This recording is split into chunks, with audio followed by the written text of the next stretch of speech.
Breaking news अवां share कंदा सांगड़ खां सांगड़ में लेडी हेल्थ वर्कर के एडीसी बेन पारा मुबैना तौर हिरासा करण जो इंकशाफ थियो है। हेल्थ वर्करन पैरामेडिकल अमले बेन सिम्स अस्पताल का एहतजाजी रैली कड़ी वही। उन मौके ते नाजिया मल्ला इल्ज़ाम हो तो शमा गुलानी गुलनाज टालपुर बेन नए ऑफिसर से गलत कम लाइ जोर भरे रहा हैं। इनकार करण ते नोटिस जारी किया विया। हुन चयो त औरतुन जूं इज्जतूं महफूज नाहिन। एडीसी सुपरवाइजर खिलाफ कार्रवाई कई वञे।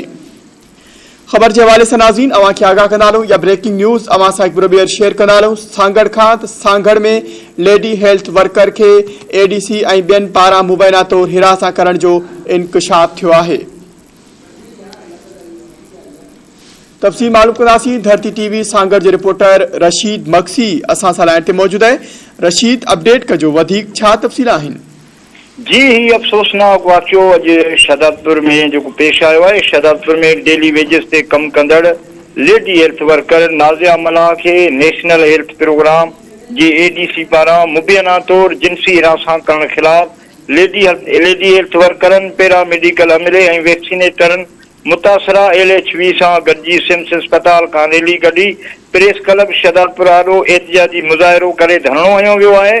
उन मौके ते मुज़ाहिरीन अगवानन यास्मीन मल्ला, आलम डायरी, मेहरान पठान मुतासरा LHV नाज़िया मल्ला जो है नेशनल हेल्थ प्रोग्राम जी एडीसी शमा गुलानी, सुपरवाइजर गुलनाज बियन जो रज़ाकाराना तौर जो कम कंदड़ LHV नाज़िया मल्ला के ज़िले के नए ऑफिसर से एक रात गुजारण ला हिरासा किया है। इन जो चवण है तो एडीसी शमा गुलानी ते इल्ज़ाम लगाईंदे चयो है तो केतरनि ई लेडीज हेल्थ वर्करन के ऑफिसरन वटि पेश करण ला जोर भरियो तो वने। इनकार करण ते इन लेडीज हेल्थ वर्करन खिलाफ नोटिस कढिया था वञनि। इन जो चवण हो तो सिम्स अस्पताल अंदर कंहिं बि लेडी हेल्थ वर्कर जी इज्जत महफूज न आहे।